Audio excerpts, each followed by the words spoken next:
नमस्कार शेतकरी मित्रांनो, शेतकरी दादा यूट्यूब चॅनलमध्ये आपले सर्वांचे पुन्हा एकदा स्वागत आहे। आज आपण बघणार आहे सोयाबीनचे बाजारभाव।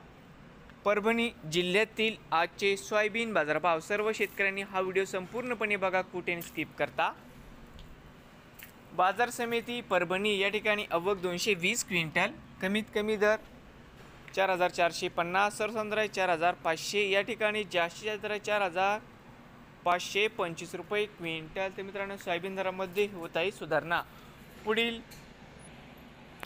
जिंतूर या ठिकाणी आवक 69 क्विंटल, कमीत कमी 4300, सर्वसाधारण दर 4330, जास्तीत जास्त दर 4400 रुपये क्विंटल। बाजार समिती गंगाखेड या ठिकाणी आवक 20 क्विंटल, कमीत कमी 4500, सर्वसाधारण दर 4500, जास्तीत जास्त 4550 रुपये क्विंटल। तर मित्रांनो, होते आजचे परभणी जिल्ह्यातील आजचे सोयाबीन बाजारभाव।